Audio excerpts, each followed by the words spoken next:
Okay, hi everybody. Here we are in the Congress. Today we have, my name is Lucas. I work here at the University of Rosario in Argentina. And today we have here with us Joseph Sisk from Sisk Farms and Ryan Bivens from Fresh Start Farms. And they are two farmers from Kentucky. I've been in one of the farms. I've been in the Fresh Start Farms in Bivens Farm, and I invited them because they've been in Argentina also. A couple like 4 or 5 years ago, Joseph and Ryan came, and well, today we're going to have an open discussion about their farm operations. We're not going to have a presentation. We're going to discuss what they do, the everyday life, what are the crops they have, what yields they're having, and what machinery they have. So, no, without much introduction, we will go with Joseph. So, Joseph, your time. Thank you, Lucas. My name is Joseph Sisk. I'm a third generation farmer on this farm where I currently farm and the farm that I own. We will typically have around 5,500 acres of crop a year, and it will be corn, wheat, soybeans, and we raise hemp for CBD production. We are in our fifth crop. This is our fifth crop of hemp. We have typically raised canola. We raised canola for several years, and we have raised popcorn in the past, but we do not raise either of those at the present time. Lucas asked us to share a couple of things about our farm, and then I'll have to have him ask me questions of other things that he would want to know. But in general, some differences that I remember from my time in Argentina. We had a great trip to Argentina. I enjoyed it very much. We typically own our own equipment almost completely. We have a little bit of stuff done that we hire the equipment operation.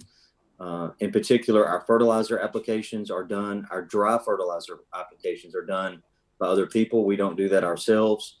But outside of that, we do everything else ourselves, from ground preparation to seeding to harvest to spraying.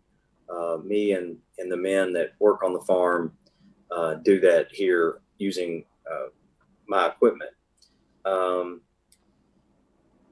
One thing that is, one thing that is different, obviously, is that our window of operation for a lot of the things that we do are much smaller than what I saw in Argentina. We typically try to plant all of our corn in 15 days. Our soybeans, we will try to we plant them directly behind wheat in the summer here. We want to be able to get that done in about 10 operating days. That leads to us having much more capabilities with our machinery than what we witnessed in Argentina per acre, because we have such a small time to do it. And that really was an impressive thing. I came back with that from Argentina, with how long the window there was to both plant and harvest, because our weather patterns are so different. We can be wet here for a long time, way too wet to be in the field and be operational. And the time that is prime for us to be able to get those things done, both where I am and where Ryan is, he can speak to that, but is a very small window compared to what we saw there. And so it leads to us owning a lot of equipment per unit of land. Some technologies that I use on my farm in particular, we are completely RTK guidance, sub-inch guidance, so it has repeatability. I'm not sure how that translates there, but yeah, autopilot, and it goes with a GPS. Right, and so we can repeat exactly the same place every time. And the reason that is important for me on my farm is that we typically strip till everything. A lot of it we strip till in the fall and then plant into that strip in the spring. And We typically put cover crops on everything in the fall that's going to go to corn the next spring, and then run strips into the into the cover crop to allow us a good seed bed to plant into in the spring. So we went to RTK guidance, repeatable guidance, obviously, because we have to be able to go right back in that exact same place so that we're not varying off that row. And that's something that's become very important to me. We started off messing with it 6 or 7 years ago, and we have started, we're almost 100% now. We use now a high-speed planter where we can drive much faster while we plant.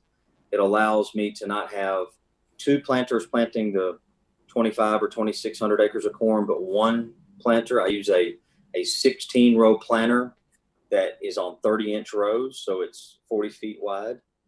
The ability to go from 5 miles an hour travel speed to 7.5 miles an hour, going half again faster, enabled me to use all strip till without the expense of setting a second 40-foot wide planter up to be able to go behind the strips, because it was very expensive for us to get the planter set up to properly follow the strips, because we have guidance on the tractor, but we also have guidance on the planter, where the planter, if the tractor's on a hill or we're going around a curve, the planter, there's a hitch on the tractor that we use that corrects the planter and keeps it directly in the middle of the strip. And that's been a big change for us. That was something that we implemented, like I said, in about 2000, and we started doing in about 2013 and 14, but we really got heavy in 2016 time period. And it was a big step for us. Other people are doing it, and I'm sure some are there also.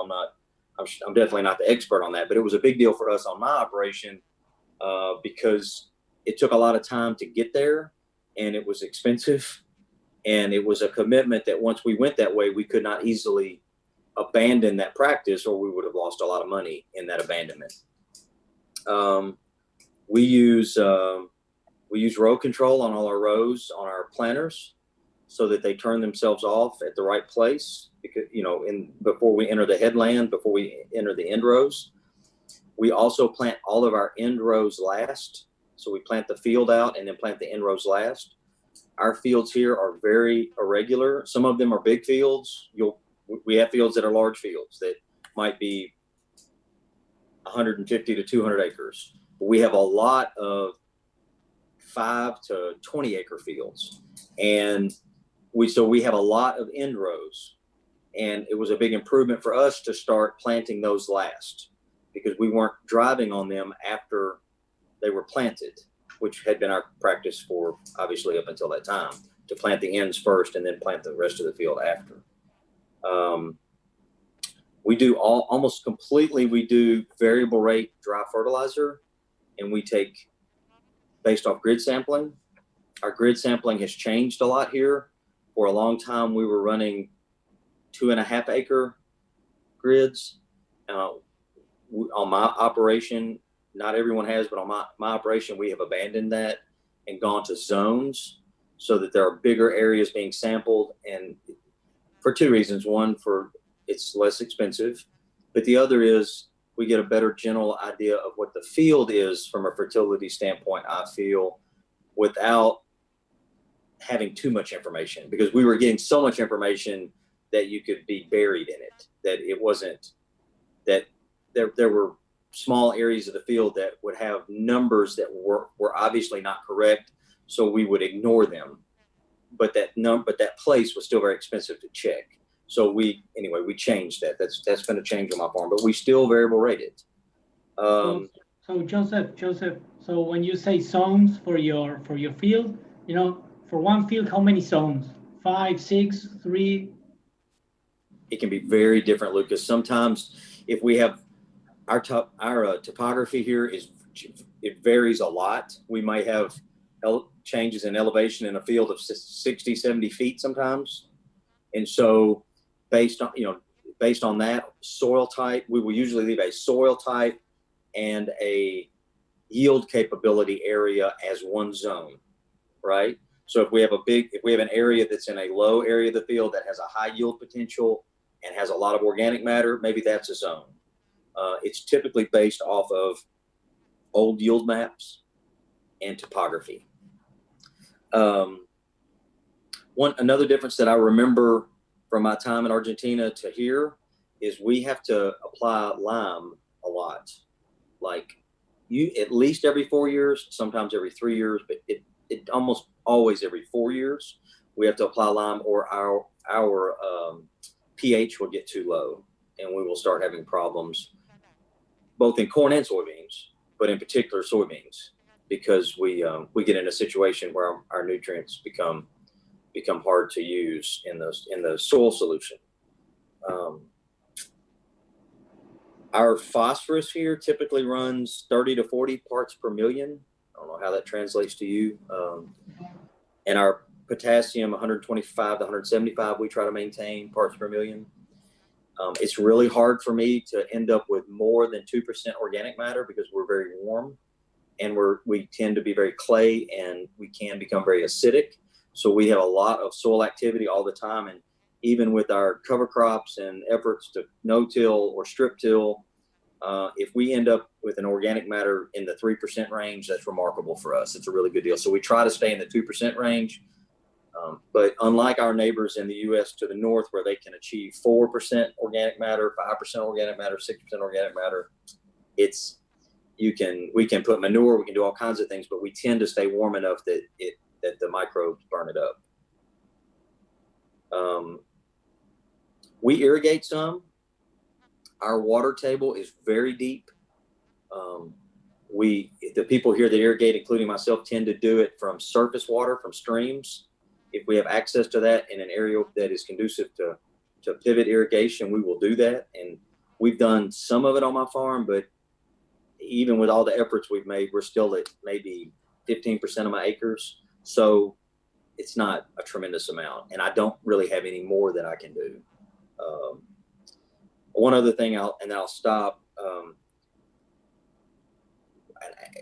On my farm in particular, we own about 25% of our acres. The rest of it is rented from many different landlords. Some landlords maybe I will rent. I have one landlord that I rent 20% of my acres from. I have landlords that I rent. I have one older woman who I've known a long time that has a field right next to one of my farms, and I rent 4 acres from her. So we run the gamut from the sizes, but lots of people rent 50 to 60 acres here. That's not uncommon to rent 50 or 60 acres from a landlord. So we tend to deal with lots of landlords, with lots of people. Joseph, how far away do you go from your farm to rent the land? My furthest travel from my office, my shop, my grain facility would be about 16 miles. Mm-hmm. Okay. Now the other thing that you just mentioned, the grain facility. What about storage? You have your own storage?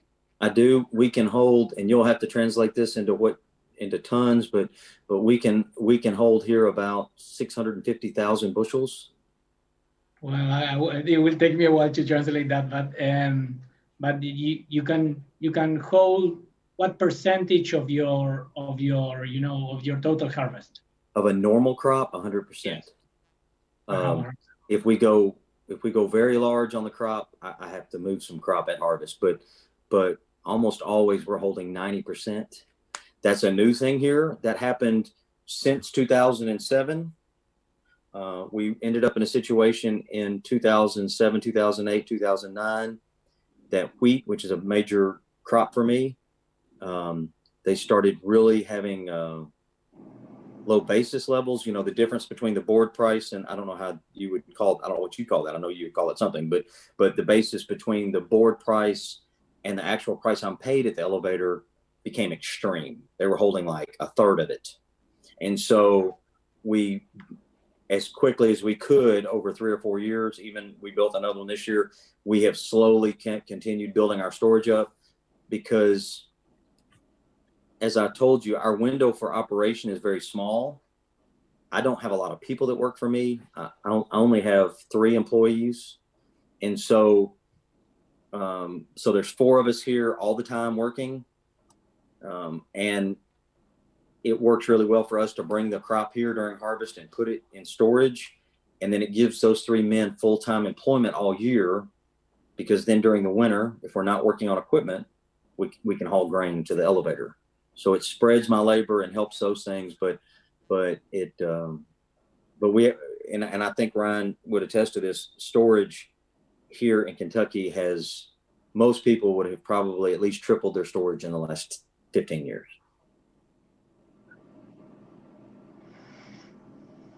Okay, Ryan, do you want to describe a little bit your operation?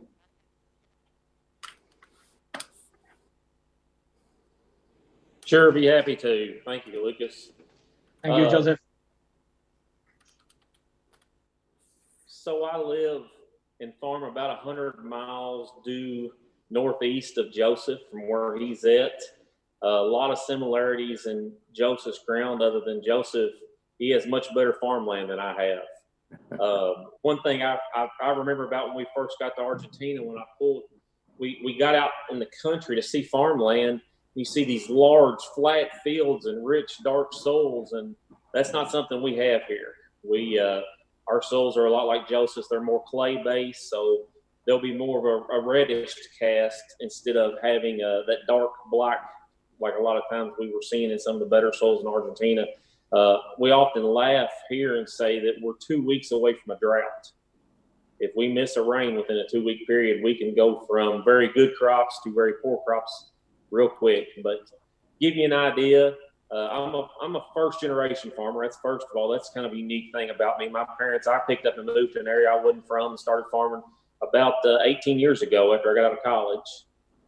When I started renting a little bit of ground, we own about 15% of the ground we farm today. We farm this year, counting corn, the wheat, and the soybeans, we'll have a little under 8,000 acres out. So we've really have grown, been pretty aggressive about growing in the last several years, but that's kind of the way farming has gone for us.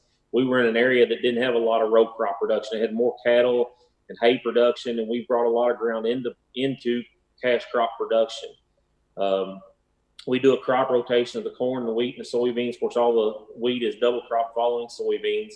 And we're also sitting in a unique place where we're at because we have a very unique market. I'm within 20 miles of basically where all the bourbon is made for the world. So a lot of our corn is going into bourbon production. And I know, Lucas, it doesn't matter what part of the world you're in, you can talk about Jim Beam, Maker's Mark, some of that stuff, and everybody can relate to that. They know they've heard of bourbon. So a lot of our corn will go into that bourbon production. While we farm just like everybody else in the world does, we're trying to grow crops, but I tell people a lot of times it's a difference of where you're farming at is trying to come up with a systems approach. And that's what we've done. When Joseph talked about how he farmed and, in fact, he had irrigation, he did a lot of strip till work. My part of the world, strip till is not something that's as calming. It's not something very easy to do because a lot of the slopes we farm, or at least we haven't figured out a way to adapt to it and do it yet. Because of the slopes, we farm a lot of rolling ground. So we're basically 100% no-till. Now we do a little bit of tillage sometimes when it's necessary, but very little. Because like Joseph said, we're in a climate that stays very warm. So we always have that aerobic bacteria going on and activity going on in our ground. So creating, trying to build up and get our soils to where we want to get that organic matter there.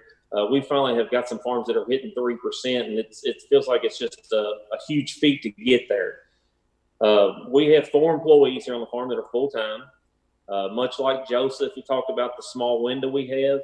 We have a window there where it's right to get corn in, get the corn planted, to get soybeans planted, to get the wheat planted. And a lot of times, those times are also, that also falls into times that it's tough for harvest as well as spraying. So we own 100% of our equipment.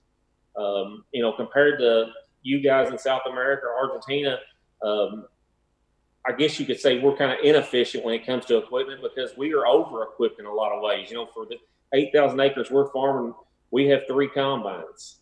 Just because when it's time to go, we need to go and get the crop out.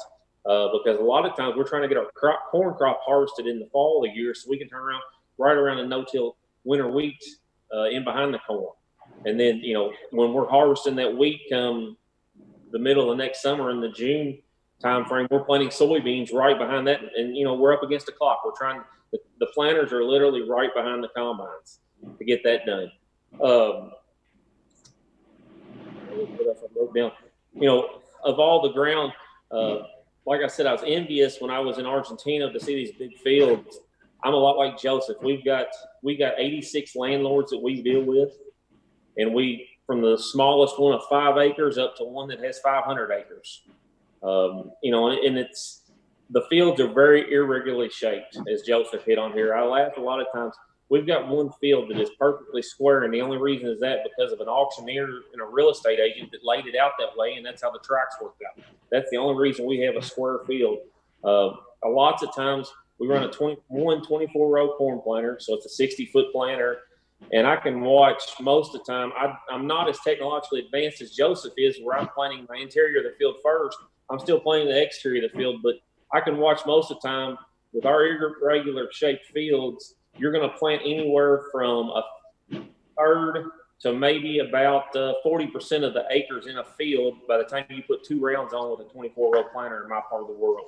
So that just gives you an idea of when you're starting to make the rounds around the field, you know, that's how much of that field you're consuming by putting taking 120 foot around it out. One of the things that we had talked about beforehand that we're very fortunate about that you all don't have, I don't believe in South America, is crop insurance. You know, when we take, I laugh. Of course, we try to open our farm up a lot of times. I know Lucas has been to our farm. We've had a group there from Argentina that's been out to the farm one time, and we're always opened up to bringing visitors, outside visitors. And we've tried to make a push here lately to bring some of our non-ag friends out to the farm so they understand what we're doing, because that's one thing that I do see as a vast difference. We're in more of an urbanized area of farming compared to what we saw when we were in Argentina. You know, when the town and the country have not commingled yet like what we have here in our part of the world. So we have a lot of urban friends and urban neighbors. I shouldn't call them all friends, but most of them are friendly. But our urban neighbors who don't understand what we do and why we do it. So we've got where we try to bring a lot of them out to the farm to explain things. You know, it's as simple as talking about all of our wheat goes. You know, if you grow wheat in Kentucky, a lot of it goes to McDonald's biscuits in this part of the U.S.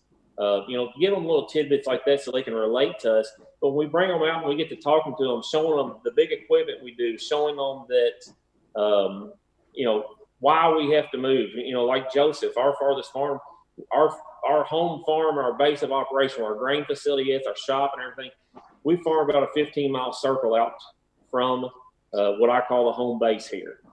So everything has to come back there. So we spend a lot of time on roads. Now our roads are much like your all's are 2-lane highways. I think they're a little safer in Kentucky because people drive with a little more sense than what Lucas drove when we were down there, Joseph. But you know, it's a battle when you're moving equipment up and down the road. You know, so we try to be friendly with them. But when you start talking about production agriculture and why we do things, you know, it used to be people would view us as a farmer. You know, his mom, Paul Kettle, somebody in bib overalls holding a pitchfork. And we try to explain how technologically advanced we are. We use GPS on everything.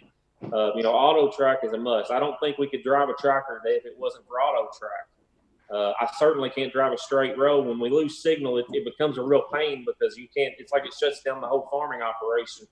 Obviously, we do try to do some controlled traffic, but not to the extent that Joseph is doing it. And when I say controlled traffic, as far as like with our sprayer, combines, grain carts, you know, we want to try to control the traffic and where we're laying compaction down at, because our soil is very easily compacted. Another thing that we deal with is in central Kentucky on our farming operation that you did not see in Argentina is rocks. We have 2 types of rocks. We have general field rocks that you will have. But then on some of our most productive ground, because we're near a cave system, we deal with rock outcropping. It's like ledge rock. So you may come upon a point in the field where you, especially in a slope, where you have to pick a planter up and skip 50 foot because of where this rock comes out. And, you know, and this is still the part of the field where we're making 200 bushel corn, but yet we've got these skip spots that we have to miss because of rock outcroppings.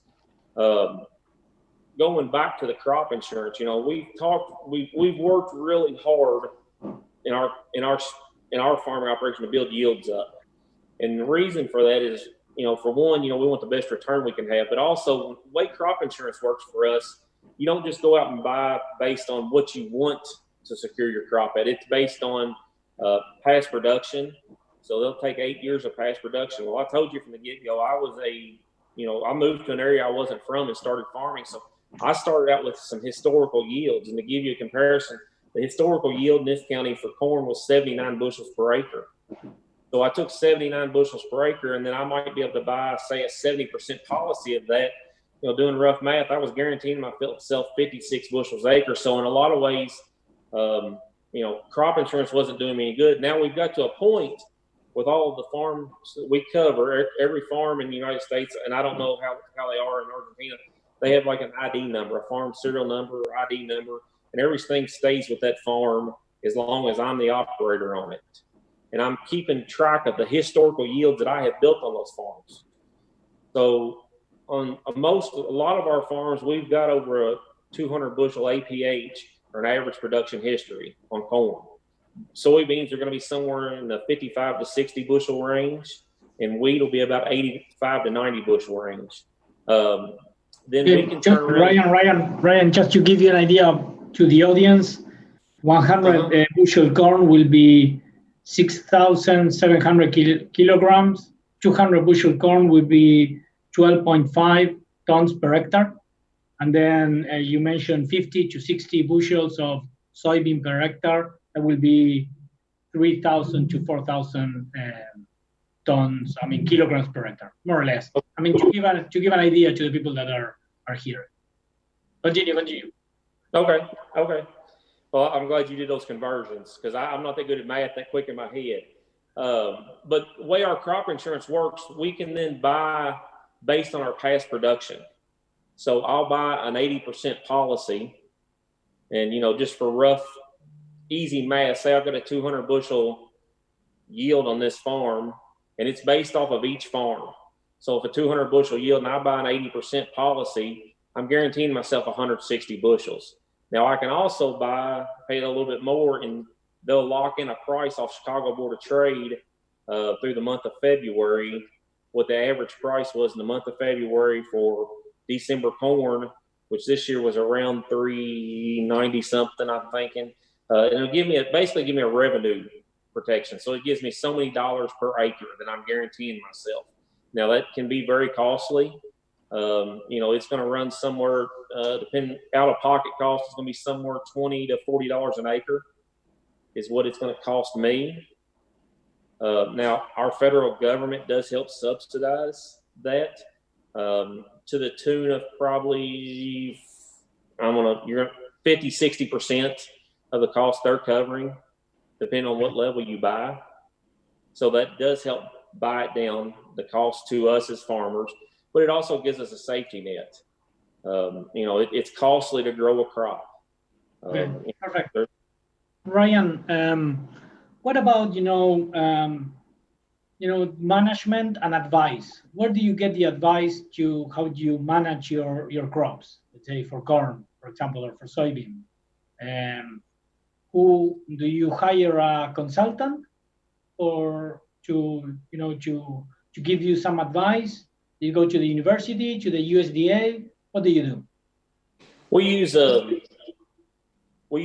university quite a bit. Of course, every county in our state has an extension agent. So they have somebody that is employed by the university to help us. So we use them quite often. We also have private firms that we use on the farm as consultants throughout the year. One of the things that really impressed me when we was in Argentina was like the career groups. Mm-hmm. It's a shame that we can't do that in Kentucky amongst neighboring farmers, but we all laughed everybody is so competitive here that I don't know that any of us would really, you know, Joseph and I are far enough apart that we talk at times and we've shared stuff.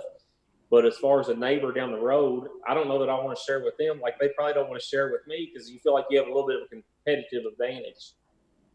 So yeah, most of the knowledge we get or the help we get, you know, we go through the university. And then also, you know, seed companies, fertilizer companies, tractor companies, you know. They do. They all offer a lot. You have to be very careful with some of that because it's getting very hard to find non-biased information.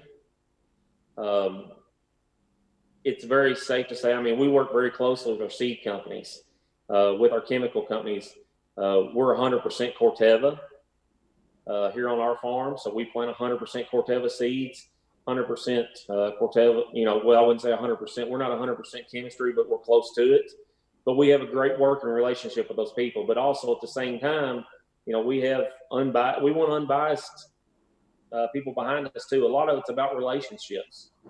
So that's the reason, you know, we deal with Corteva as heavily as we do. We've got a great relationship there.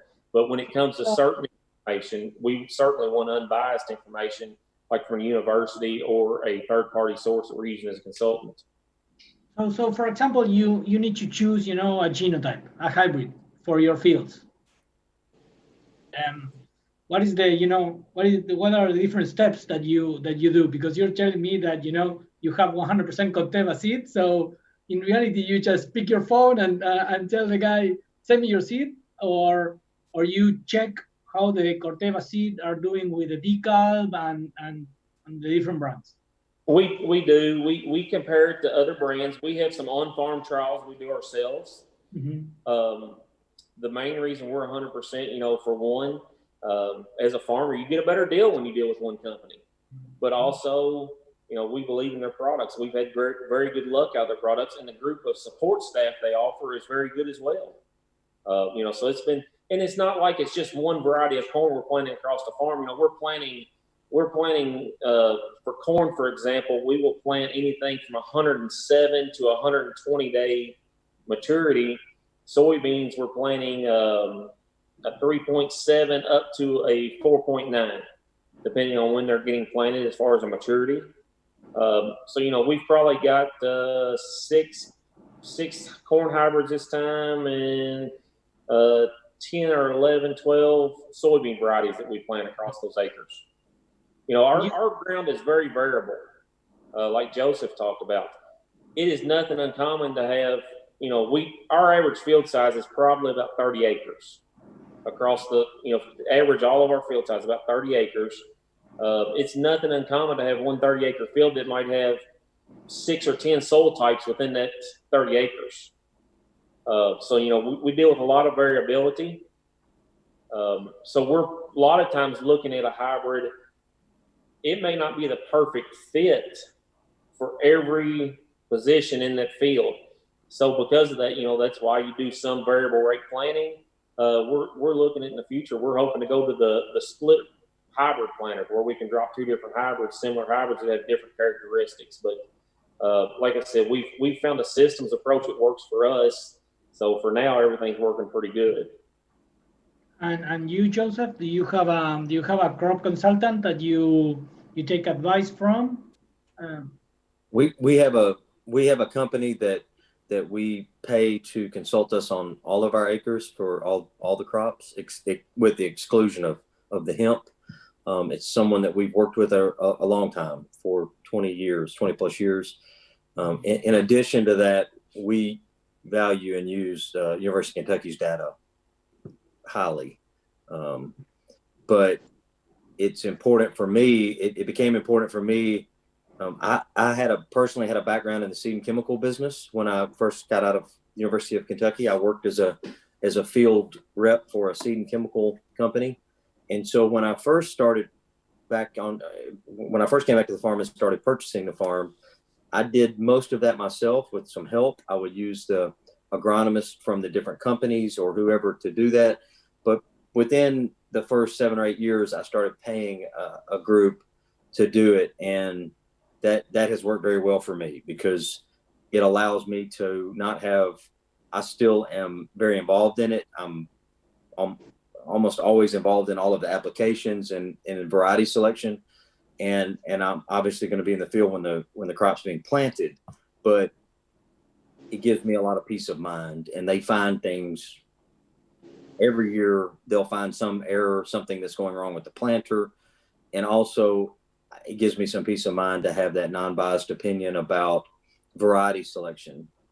And in our area, we are starting to have some significant weed pressures from things that are resistant. I know that I would have not been as good. I would have done a very poor job of identifying all of the fields that were having a problem and staying ahead of that. And so we do that.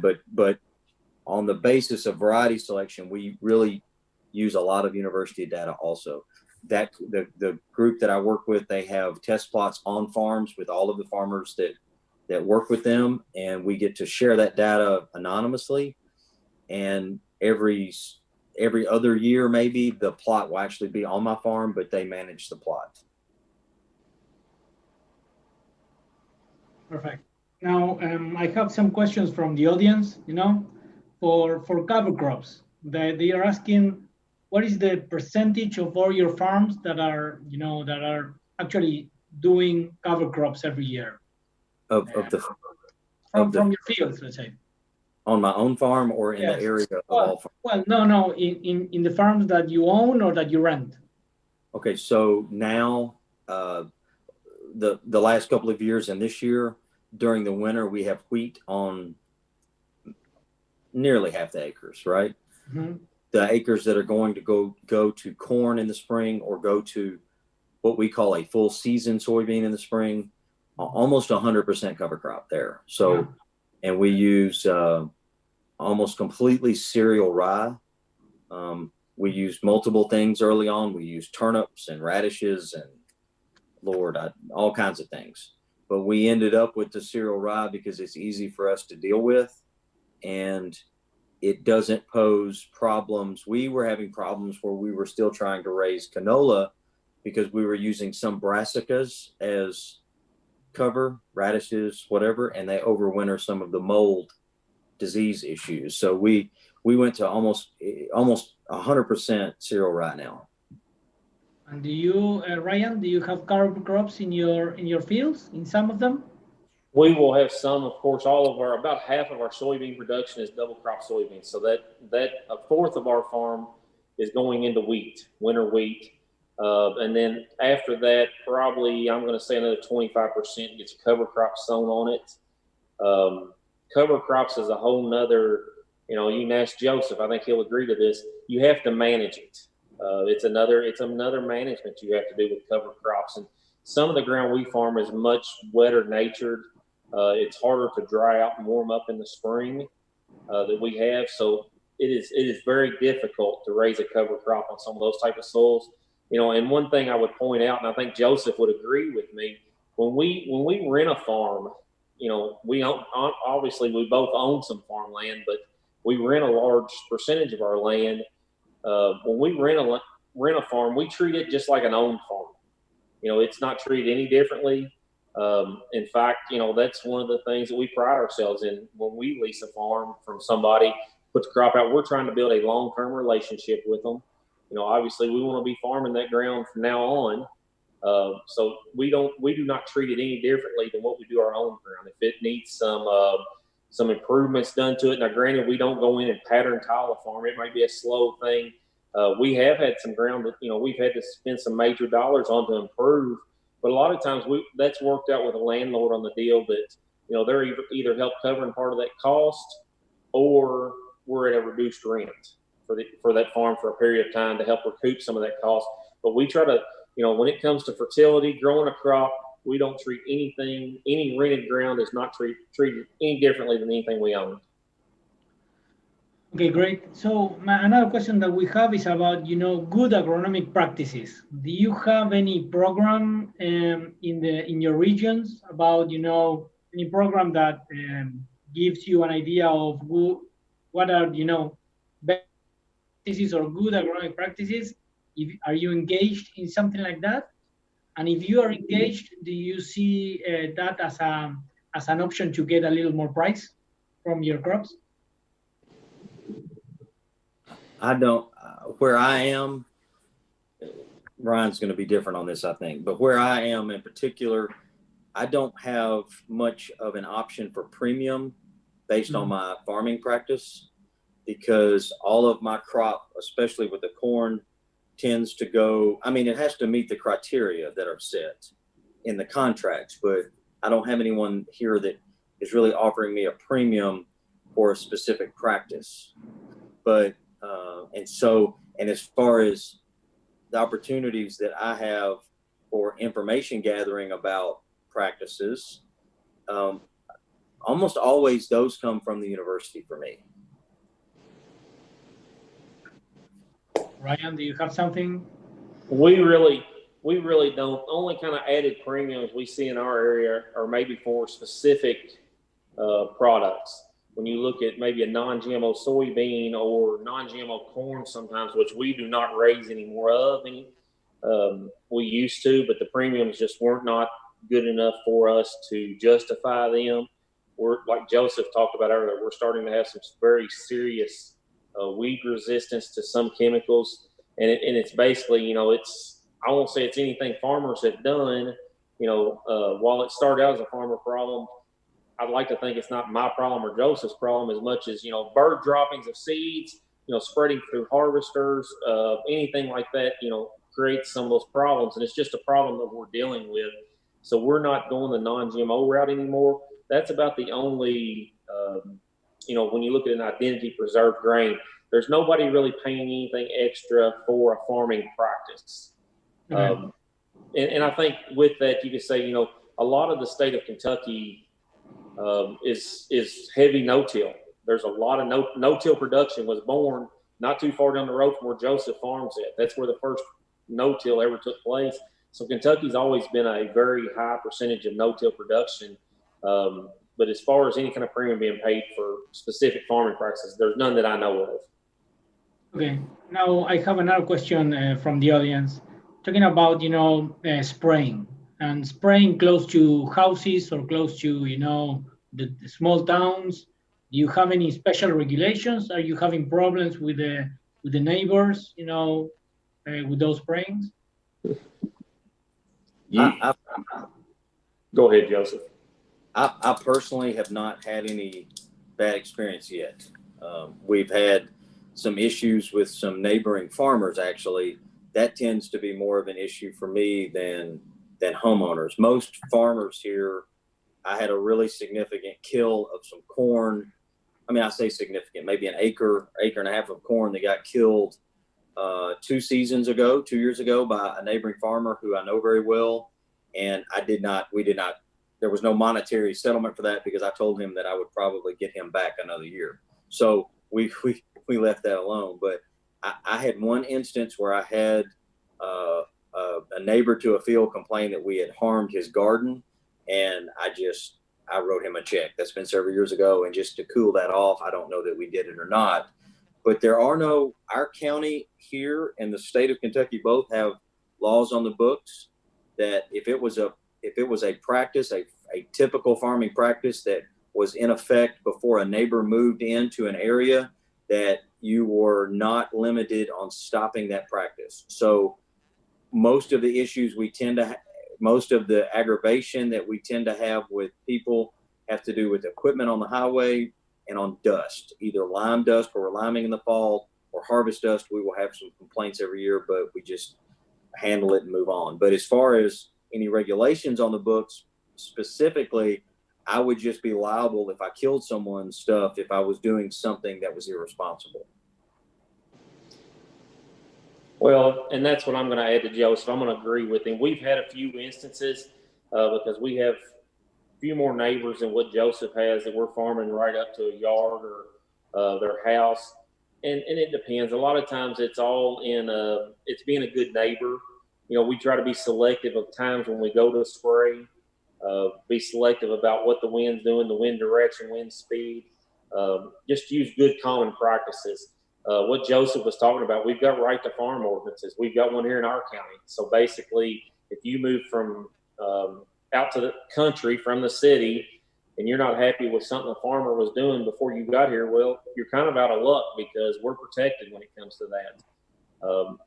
The instances we've had before have boiled down to just that. It's been somebody that's moved to the city. They're not happy about the dust coming from harvest or from a lime truck. So they think that's their way to get even with you. You know, they see you killing weeds and maybe you do get in the edge of their garden or kill a little bit of grass. And we've had some instances where, you know, the Department of Agriculture actually does monitor that. And they'll come over and what they'll see is they'll call it, I forget what the terminology is, but basically off point or, you know, point source drift or whatever, basically where it was our fault. You know, we got a little bit of chemical that drifted in the edge of a yard or something. It usually might lead to $100 fine, I think, from the Department of Agriculture. But most times it's being a good neighbor and working out with the neighbors. You know, they understand and they'll work with us. And just like Joseph said, I've had to write a few checks before to buy a garden or something like that because just to keep the peace. Sometimes it's easier to keep the peace that way. Perfect. Now, you know, harvest is coming. When are you going to start harvesting your corn? At what moisture levels? We will start. I will start. If it wasn't, there's some chance of rain from a tropical event here this weekend. If it wasn't for that, we have some corn that we would probably start working on Friday or Saturday of this week. Next week we will be harvesting corn. We typically do not harvest corn over 26%. 24 to 25 is much better for us. We're about a week behind Joseph, just because of topography. I would say by the first full week of September, we're going to be trying to get into some corn. We will start a little bit wetter. We'll run some 26 to 28% just to get started, just because we're trying to get as much corn harvested in the month of September we can, because by the 1st of October, we're wanting to get winter wheat in the ground. So you will both end harvesting with 16, 17, 18 moisture content? What moisture? It's my preference to not shell any corn under about 17. And because I would rather shell if it never works this way, but if it could work out that the last corn I shelled was 17%, that would make me very happy, because and dry it, because we dry all of our grain mostly. Mm-hmm. We seem to get a little better yield, and it's easier to harvest the crop when it's still got a little moisture in the stalk. And you're right. If I could harvest every acre at 22%, I'd be tickled to death. Yep. But yes, you have less harvest loss, and you also, we've learned how to dry corn. We can do it pretty efficiently. And people talk about phantom loss all the time. I don't know if y'all talk about that in the university there, but there is some phantom loss when it comes to harvesting super dry corn versus harvesting higher moisture corn. So we like to harvest things, get started when it's a little wet, and we don't like to get to a point where we're harvesting dry corn around here. Yeah. I am asking this because it's totally different. We never harvest when, 20% is a very high value, and we will try to harvest everything as dry as possible. Mainly because we don't have the dryers that you have, and sometimes we ship directly to the port, so it's a little bit different. So, okay, I don't know if you have any final words, anything that you want to transmit in the last minute. Joseph, Ryan? I really appreciate y'all asking me to talk about this. I had a great experience in Argentina. I have a tremendous amount of respect for Lucas and what he was doing at the university there. It was beyond impressive. I will never forget standing in Joaquin's field, and I asked Joaquin, we were standing there, and we asked him how deep his topsoil was, and he just shrugged his shoulders. He didn't know, because it was like so deep that they didn't know how deep it was from where it all blew in out of the Andes or wherever it came from. Here I have a lot of fields that would have less than a foot of topsoil. And so I will never forget that. I will never forget what I realized that the yield potential was in Argentina compared to what I knew mine was. That your yield potential was way beyond my yield potential, just on the resource that you have there with that unbelievable dirt. Ryan, any last words before we finish? Well, I just want to thank you too, Lucas. It's always great to interact with neighbors, whether they're the next county over or 100 miles away or in a country to the south of you, to talk about farming, because we all have a lot in common. First of all, we are all risk takers, and I would agree with Joseph. The friendship we have built with Lucas, I have a great respect for what you're doing down there with the farmers down there, and I'm very, very jealous, as Joseph said, about that soil and the topsoil, because I remember we all looked at each other, the group that was there, and when he shrugged his shoulders about it, he said, "I don't know how deep it is," and we're like, we're lucky if we've got a foot of topsoil in some fields. And so we're very jealous of that. But thank you for letting us take part in this. It's always an honor to get to see you all and work with you all. And anytime you're back in the States, you're more than welcome to stop by and visit. Okay. Thank you for your time, and thank you for sharing what you do and how you live. Okay. Thank you. Thank you. Thank you.